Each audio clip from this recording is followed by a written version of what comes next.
Bismillah. Assalamualaikum warahmatullahi wabarakatuh. Orang yang kecewa hatinya, orang yang gelisah galau, itu setara dengan ibadah bertahun-tahun. Belakangan ini banyak orang depresi. Bahkan tingkat kematian karena depresi itu tinggi, mengalahkan kematian karena kanker. Jadi ayo ya, kita temani saudara-saudara teman kita yang sedang patah hati. Jangan diketawakan. Kita ketawa karena melihat dari luar. Kalau kita rasakan dari dalam, betapa berat yang mereka rasakan. Kadang-kadang di medsos itu malah dimarah-marahi. Ada orang depresi bahkan sampai mencoba bunuh diri, malah diketawakan, dimarah-marahi. Kita tidak tahu seberat apa beban yang ada di hati mereka. Bahkan kata Hazrat Sultan Bahu ini, kita merawat, menemani mereka yang patah hati itu seperti ibadah bertahun-tahun. Jadi ayo diperbanyak ibadah ya. Antara lain ngancani saudara teman-teman kita yang sedang patah hati. Mereka ini ada di fase-fase harus sering kita temani. Karena kalau sendirian biasanya ya mereka tidak kuasa menaklukkan diri mereka sendiri. Baik, bismillah kita mulai. Jadi pembukaannya ini ya, ini anggap saja berarti malam hari ini kita latihan ibadah. Karena menemani orang patah hati itu setara dengan ibadah. Ada banyak hadis yang mengindikasikan justru Allah itu bersama-sama orang yang lemah, orang yang terpinggirkan, orang yang kesusahan, orang yang sakit dan lain sebagainya. Ya tentu saja termasuk orang-orang yang patah hati ini. Siapa tahu mereka ini bisa jadi jalan kita untuk tambah dekat kepada Allah, menghadirkan ridhonya Allah, sayangnya Allah pada kita. Lah kalau saya sendiri yang patah hati Pak, gimana? Ya enggak apa-apa, kamu temani jiwamu sendiri kalau enggak ada yang menemani ya. Nanti ada pendapatnya Jalaluddin Rumi menarik tentang itu. Baik, bismillah kita mulai. Saya mulai dari yang ringan-ringan dulu, nanti di belakang agak berat. Saya awali dari Imam Syafi'i. Siapa tahu ini akarnya patah hatimu. Kata Imam Syafi'i, ketika hatimu terlalu berharap kepada seseorang, maka Allah timpakan ke atas kamu pedihnya sebuah pengharapan. Supaya engkau mengetahui bahwa Allah sangat mencemburui hati yang berharap selain Dia. Maka Allah menghalangimu dari perkara tersebut agar kamu kembali berharap kepadanya. Ini coba kamu pahami maksudnya Imam Syafi'i ya. Orang itu bisa patah hati karena dia kecewa pada orang lain. Kekecewaan ini muncul karena sebelumnya ada harapan pada orang lain itu. Kalau kamu tidak terlalu berharap, ya tidak terlalu kecewa. Semakin besar harapan, semakin besar kekecewaan. Besarnya harapan menunjukkan kemelekatan. Kalau harapanku padamu sangat besar, itu kan berarti aku tidak bisa dipisah darimu. Nah, siapa yang jargonnya kalau sedang berduaan, engkaulah segalanya, engkaulah jenis-jenis gini itu. Harapanmu terlalu besar kepada manusia. Hati-hati. Allah itu di situ pakai diksi cemburu. Di beberapa pendapat orientalis yang agak benci dengan kita, kata-kata cemburu ini dikonotasikan negatif. Padahal cemburunya Allah itu menunjukkan Allah sangat cinta dengan kita.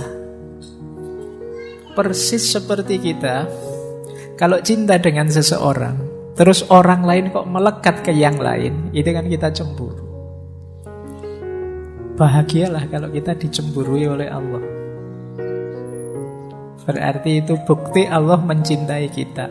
Buktinya Allah cemburu apa? Dipatahkan hati kita biar tidak terlalu melekat padanya.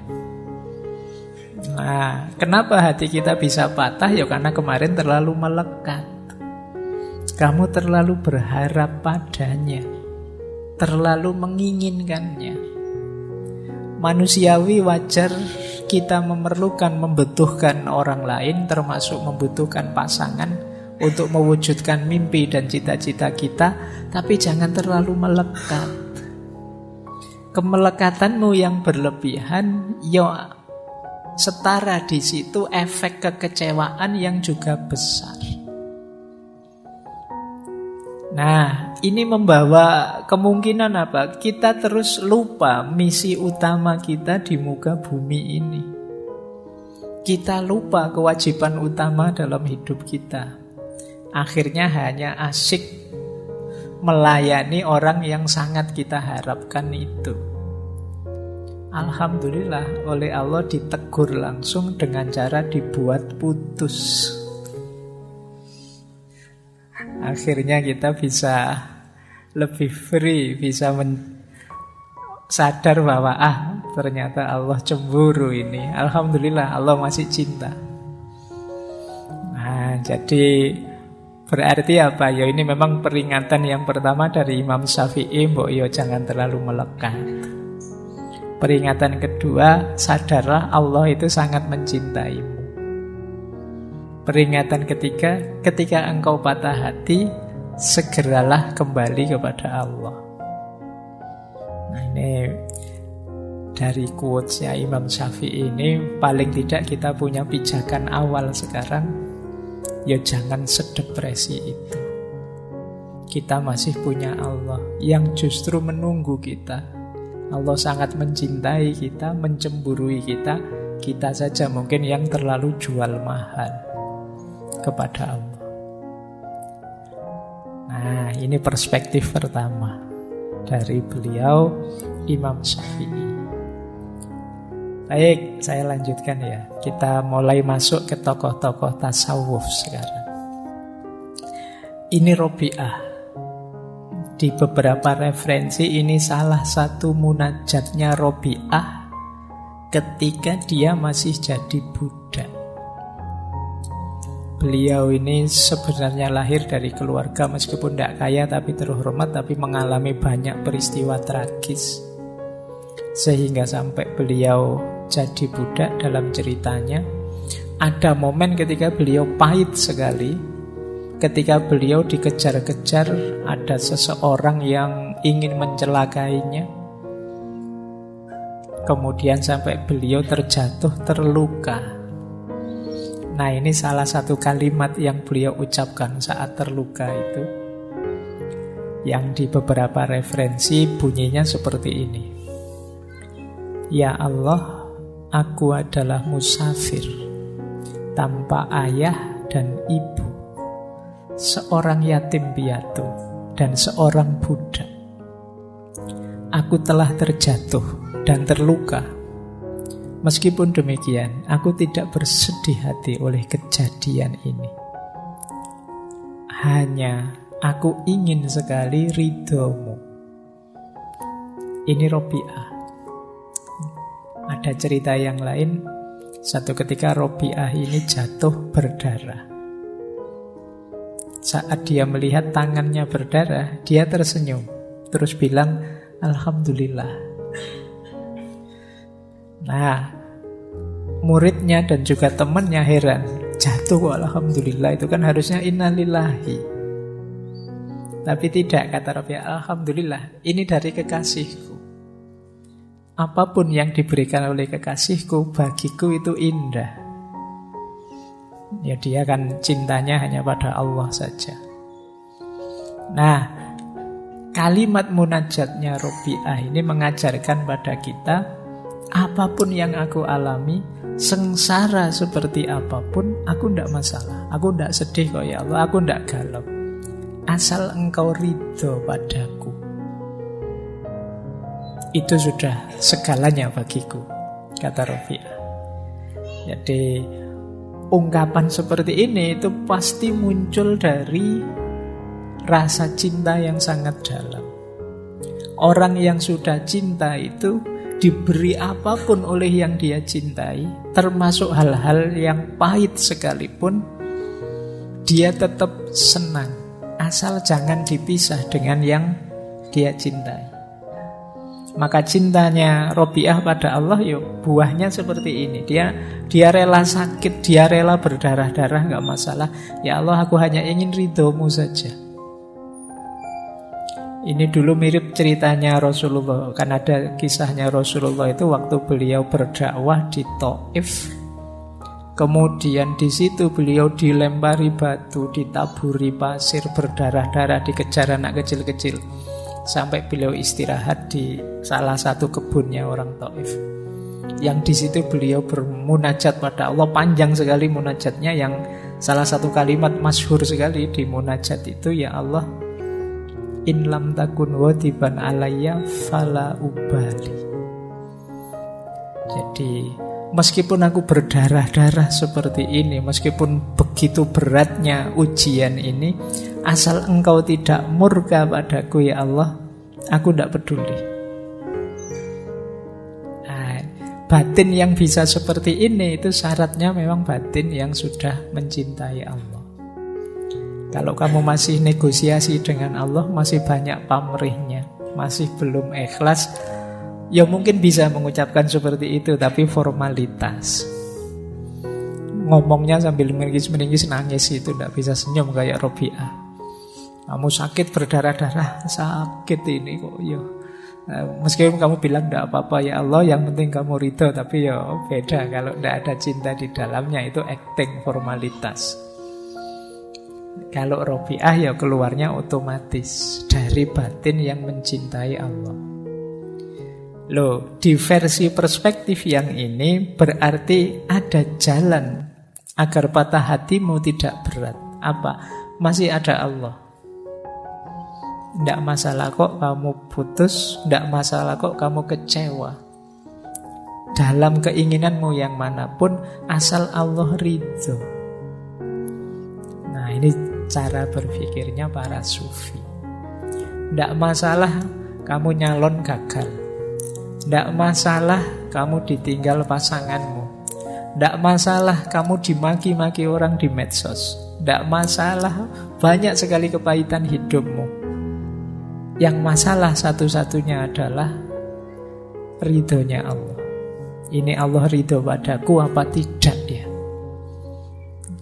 Nilaiku jatuh tidak apa-apa. Ujianku kepepet-pepet terancam DO tidak masalah. Asal Allah ridho saja tidak apa-apa. Nah itu alasanmu ya nanti kalau ditanya orang tuamu, kok tidak lulus-lulus le? Wah, saya tenang aja Pak, saya tidak lulus juga tidak apa-apa, nilai jelek juga tidak apa-apa Pak, yang penting Allah ridho. Nanti dijawab sama orang tua, mana bisa Allah ridho, kamu males. Ada yang menarik dari perspektifnya Robiah tentang penderitaan, seperti patah hati ini. Ini bentuknya cerita. Coba nanti kita cek ya, kita ada di mana. Jadi satu ketika jalan bareng beberapa sufi besar, Robiah, kemudian Hasan al-Basri, Malik bin Dinar, dan Syakik al-Balkhi. Nah, terus ngobrol-ngobrol tentang ujian dan penderitaan. Diawali Imam Hasan al-Basri, kata beliau, orang itu tidak dipercaya kata-katanya. Jika dia tidak tabah kalau ada ujian dari Tuhannya. Sebaik apapun yang diomongkan orang, kata Hasan al-Basri, kalau dapat ujian kok tidak kuat, tidak tabah, terus melenceng, beda dengan yang diomongkan, ya tidak usah dipercaya omongannya. Ya kalau hidupnya senang terus sih tidak masalah, tapi begitu ada ujian, coba kayak gimana perilakunya. Orang itu kan kelihatan aslinya kalau pas lagi susah. Kalau pas lagi seneng sih kamu enak, tapi pas lagi susah ayo coba, aslimu akan kelihatan. Maka kata Hasan al-Basri, orang itu tidak bisa dipercaya kata-katanya kalau dia tidak tabah menerima ujian dari Tuhan. Tapi pandangan ini dikritik oleh Robiah. Kata-katamu itu berbau egoisme. Masih aku. Nah, terus Syakik mencoba menjawab, mungkin ini yang diinginkan Robiah. Kata Syakik al-Balkhi, seseorang tidak dapat dipercaya kata-katanya jika dia tidak bersyukur atas ujian dari Tuhannya. Ini lebih tinggi levelnya. Diuji sulit tapi malah bersyukur. Ini sebenarnya orang pintar, karena dia tahu di balik segala ujian dari Allah itu pasti ada hikmah, ada makna untuk peningkatan kualitas dirinya. Maka ketika diberi kesulitan dia bersyukur. Ini lebih tinggi. Kalau di Imam Hasan al-Basri tadi agak defensif, bertahan. Kalau di Syekh Syakik al-Balkhi ini enggak, dapat ujian malah bersyukur. Alhamdulillah ya Allah, Engkau beri aku ujian. Tapi kata Robiah, masih belum. Kita butuh yang lebih baik dari itu. Ini sudah luar biasa, ternyata masih kurang tinggi. Nah, Syekh Malik bin Dinar masuk. Kata dia, seseorang itu tidak dapat dipercaya kata-katanya jika dia tidak gembira atas ujian dari Tuhannya. Ini lebih tinggi. Kalau ini ketika dapat ujian malah gembira, malah alhamdulillah. Seperti Robiah tadi, seneng aku diuji oleh Allah, seneng aku hatiku dipatahkan oleh Allah. Tapi ya untuk nyampe sini saja berat. Tapi ini level tinggi memang. Di atas tadi tidak sekedar syukur, dia juga gembira. Itu pun Robiah masih belum. Balik mereka bertiga tanya, terus gimana yang baik itu?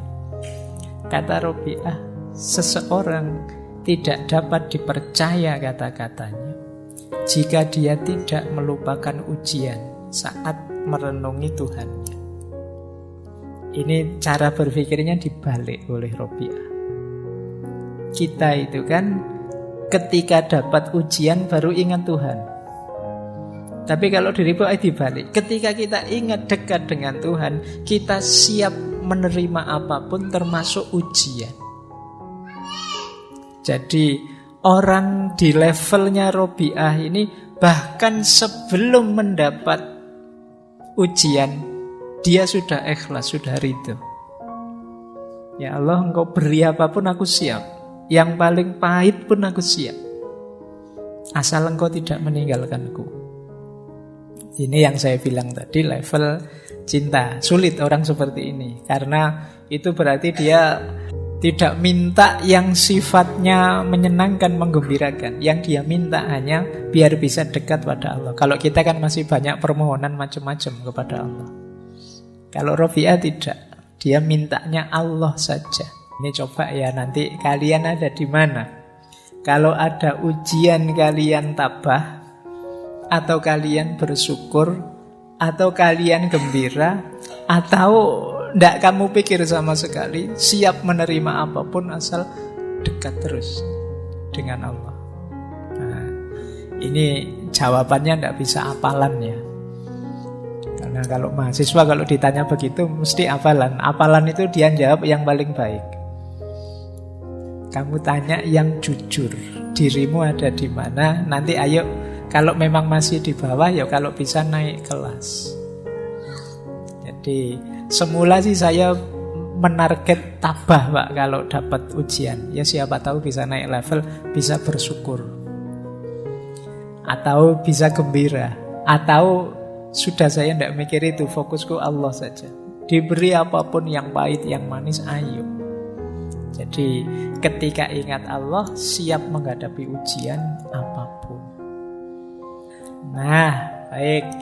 Ini pelajaran dari Robiah. Tadi ada pelajaran dari Imam Syafi'i. Kita sekarang dapat pelajaran dari Robiah. Yang pertama, bagaimana kita hanya mencari ridhonya Allah. Yang kedua, bagaimana kita siap menerima apapun ketetapannya Allah, termasuk yang manis, termasuk yang pahit, asal Allah selalu dekat dengan kita. Ini bisa kalian jadikan rumus ya. Ada kesedihanmu apapun, Semoga kamu tidak kemana-mana selain menuju pada Allah saja. Baik, sekarang saya masuk dari beliau, sufi dari India yang dakwahnya sampai Amerika, di sana mendirikan Torekot Inayati dari beliau Hasrat Inayat Khan. Beliau ini menarik. Kalau Maulana Jalaluddin Rumi itu menggabungkan tari dengan kesufian. Kalau beliau ini menggabungkan musik dengan kesufian. Jadi beliau ini pemusik tapi juga sufi. Menulis banyak sekali tentang musik. Dulu pernah kita bahas. Saya lupa itu di tahun berapa, mungkin 2021 atau berapa, zaman pandemi. Saya masih ingat karena di era pandemi kan saya ngomong sendiri di kamar itu. Jadi, ya, antara lain ditemani oleh beliau Hasrat Inayat Khan ini. Baik, ada beberapa pandangan dari Hasrat Inayat Khan. Yang pertama, beliau mengingatkan kita, mirip seperti Imam Syafi'i tadi, cinta adalah berkah, tetapi berubah menjadi kutukan dalam keterikatan. Jadi lagi-lagi penyakitnya adalah keterikatan. Lupa gimana Pak, saya mencintai tapi tidak terikat, itu bagaimana? Jadi kalian membutuhkan orang lain, ya. Kalian memerlukan orang lain untuk mendukung aneka kepentinganmu manusiawi. Tapi jangan terikat. Terikat itu berarti menjadikan dia segalanya. Kalau tidak dia, ya tidak. Kalau tidak ada dia, aku tidak mungkin bahagia. Kalau tidak ada dia, aku tidak mungkin jadi orang baik. Kalau tidak ada dia, aku tidak. Ini namanya terikat. Jadi tidak terikat itu alhamdulillah kamu mau bersama-sama denganku untuk bertauhid, menomorsatukan Allah. Tapi kamu tidak segalanya. Seandainya tiba-tiba ada peristiwa terus kita berpisah, yang penting aku tidak bisa dengan Allah saja. Nah, ini namanya keterikatan. Jadi keterikatan itu ketika yang selain Allah terlalu melekat di kita sehingga menghalangi kedekatan kita kepada Allah. Jadi itu namanya kemelekatan. Makanya dalam Al-Quran itu ada beberapa ayat yang agak unik. Misalnya ayat yang menyebut amwalukum wa auladukum fitnah, bahwa hartamu juga anak-anakmu itu oleh Al-Quran bisa jadi fitnah. Itu kan kita heran, loh kok anak-anak bisa jadi fitnah? Karena kita kadang terlalu melekat sehingga menghalangi kita dari Allah. Jadi ini yang disebut kemelekatan. Makanya cinta itu barokah. Tapi kalau berubah jadi kemelekatan, ya dia jadi kutukan. Kenapa jadi kutukan? Menghalangi kita dari Allah. Maka cintamu pada yang selain Allah jadikan sebagai jalan untuk kamu lebih dekat kepada Allah. Kalian berdua yang saling mencintai, melekatlah sama-sama pada Allah. Jangan kalian yang saling melekat tapi jauh dari Allah. Istilah melekat itu tidak enak ya, Pak. Suruh melekat sama-sama malah ngeri. Ya wis pokoknya hindari kemelekatan lah itu. Jadi keterikatan biar tidak kemelekatan ya. Jadi itu rumus. Ini mirip seperti yang disampaikan oleh Imam Syafi'i tadi.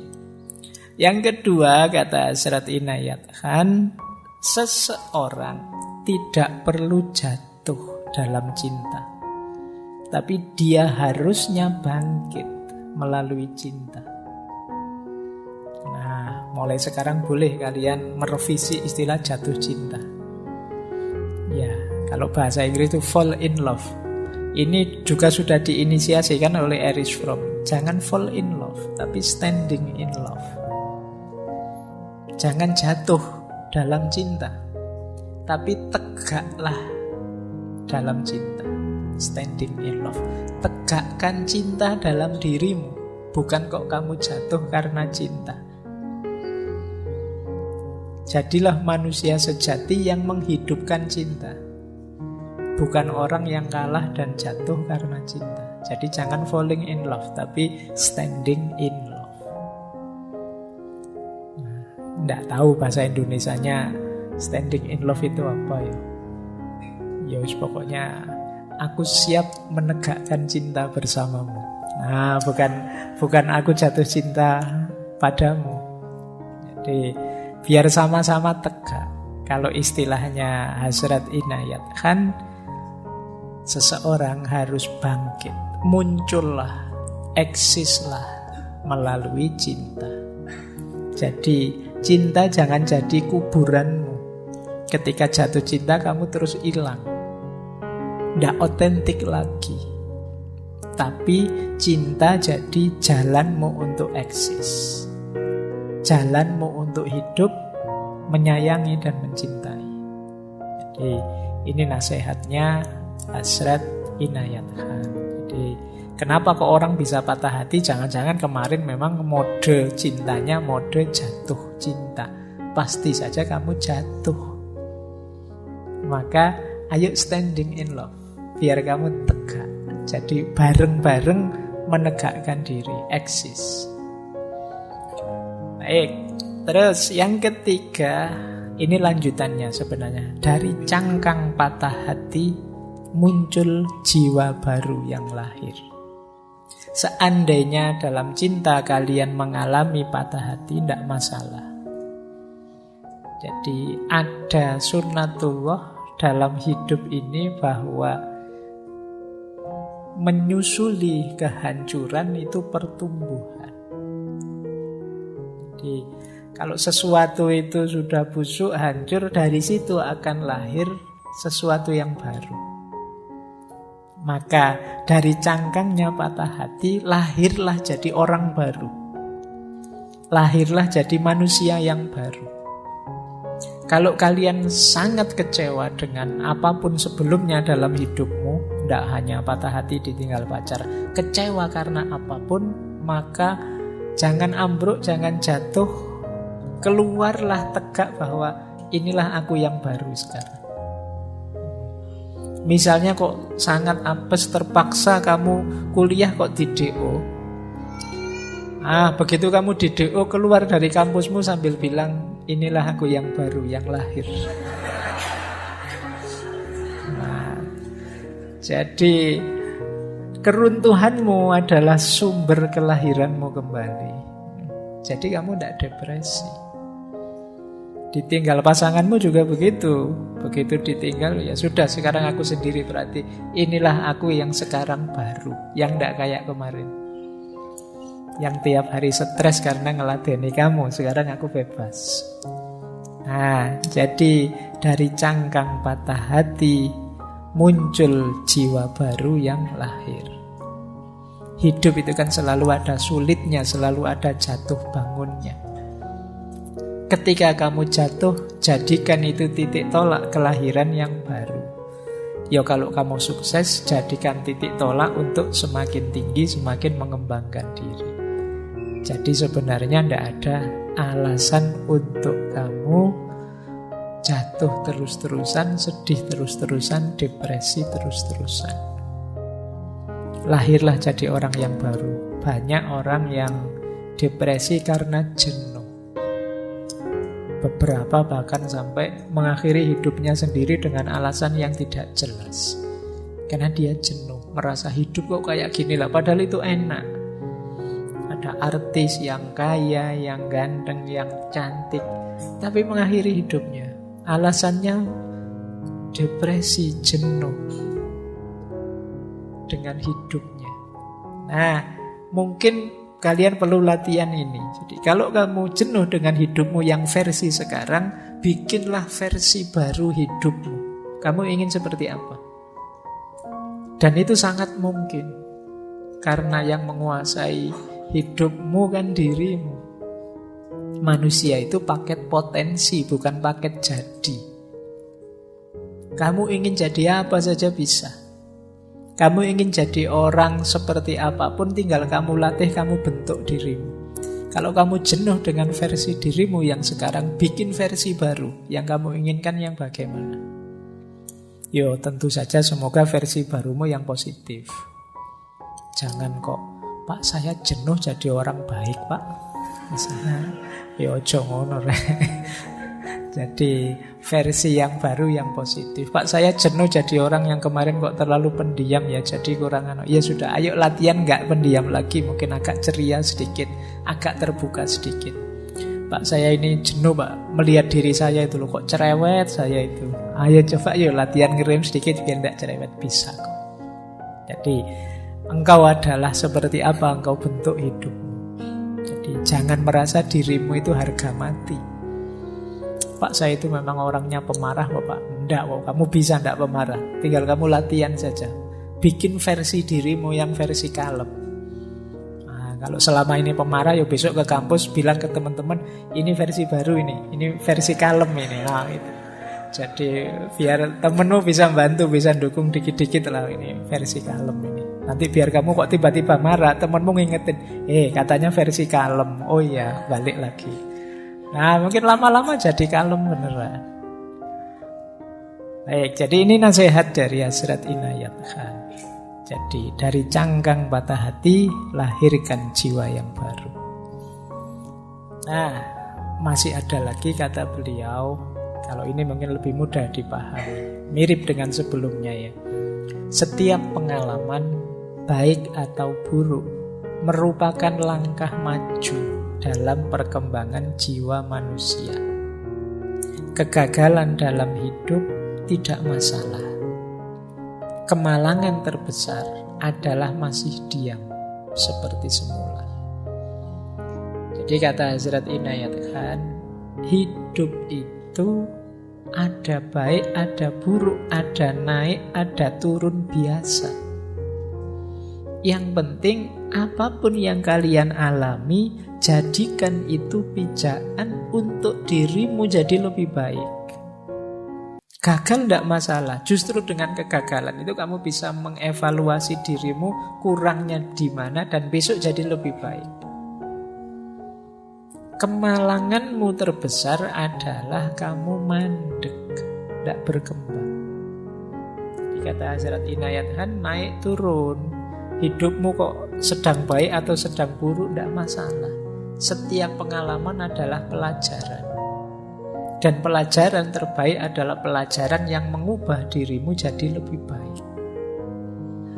Berarti jangan terlalu kamu risaukan, Pak, saya kok nasibnya jelek terus Pak, malang terus Pak. Ya tidak apa-apa, itu berarti pelajaranmu berat terus.